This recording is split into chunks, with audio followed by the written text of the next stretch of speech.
Okay, my dear, today we have to study about the simple future tense. We are discussing about the tenses.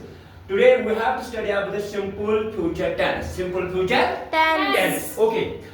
Simple future tense पहले हम इसका structure देखेंगे कि how we create this kind of tense. हम इस tense को कैसे create करते हैं, क्यों, कौन कौन सी चीजें जरूरी है, यानी कि इसका ढांचा कैसे बनता है इस टेंस का. इसका स्ट्रक्चर है सब्जेक्ट प्लस विल और शैल, will or shall plus first form of verb, will or shall or first form of verb plus object. Again I am repeating, इसका स्ट्रक्चर है subject plus will or shall plus first form of verb plus object. Okay, subject plus first form of subject plus will or shall, subject plus will or shall plus first form of verb plus object. I will give you some examples. Okay, मैं इस noun मैं इस tense के बारे में आपको कुछ example दूंगा. For example, I shall write a book. मैं एक किताब लिखूंगा, यानी कि मैं एक किताब लिखूंगा. फ्यूचर टेंस के बारे में, यानी कि मुस्तकबिल के बारे में. अभी मैंने किताब नहीं लिखी, ना मैं किताब लिख रहा हूं, मुझे किताब लिखना है. ये हो गया simple future tense. Okay, I shall write a book. मैं एक क्या करूंगा, मैं एक किताब लिखूंगा. ओके, अगेन दे विल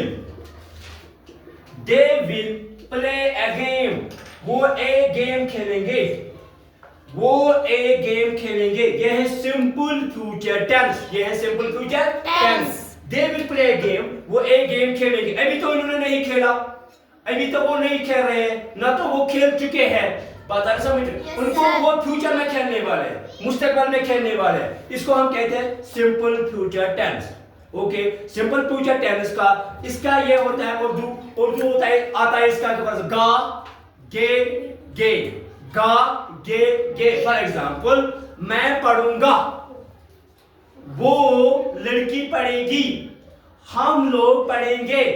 इस किस्म के टेंसेस को हम कहते हैं सिंपल फ्यूचर टेंस, यानी कि हर एक टेंस के अलग अलग स्ट्रक्चर्स है.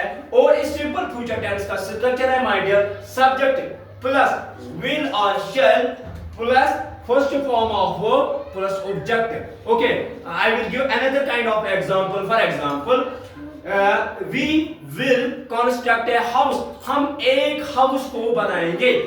ओके, ये हो गया सिंपल फ्यूचर टेंस. जनरली हम वी के एंड आई के साथ विल इस्तेमाल नहीं करते, मगर तब हम इस्तेमाल करते हैं जब हमें चैलेंज करना हो किसी को. फॉर एग्जांपल, मैं किसी को बोलूंगा आई विल किल यू, मैं आपको मार डालूंगा. या आई विल सी यू, मैं आपको देखूंगा. बता रहे समझ में. I will finish this game with in 24 hours. मैं इस गेम को 24 आवर्स में खत्म करूंगा. इस वक्त जब मुझे किसी को चैलेंज करना हो, जब मुझे किसी को प्रॉमिस देना हो, तो उस वक्त मैं यूज कर सकता हूं आई विल के साथ. बात आ रही समझे, या वी विल के साथ. बाकी हम कर सकते हैं इसके साथ, विल के साथ इस्तेमाल कर सकते हैं, यू वो हम इस्तेमाल कर सकते हैं. वरना हमें आई हमें इस्तेमाल करना पड़ता है, एंड वी हमें इस्तेमाल करना पड़ता है शाल के साथ. किसके साथ? शाल के साथ. कौन सा टेंस बनाने के लिए?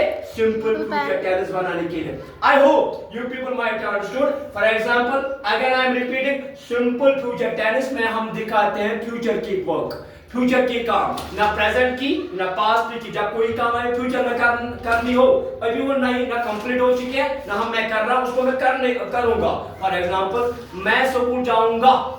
बताइए समझ, आई शैल गो टू स्कूल. बात आ रही समझ में. या for example, they will play game, वो गेम को खेलेंगे, वो गेम को खेलेंगे. They will see there. For example, I will drive a car, हम कार को ड्राइव करेंगे. बता रहे समझ में. ओके, हम कार को ड्राइव करेंगे. आई शैल ड्राइव अ कार, मैं कार को ड्राइव करूंगा. बता रहे समझ में. अगर इनफॉर्मल इंग्लिश हो तो मैं करूंगा I will drive a car. अगर फॉर्मल इंग्लिश हो तो मैं कहूंगा I shall drive a car. Okay, thank you, have a relaxed day.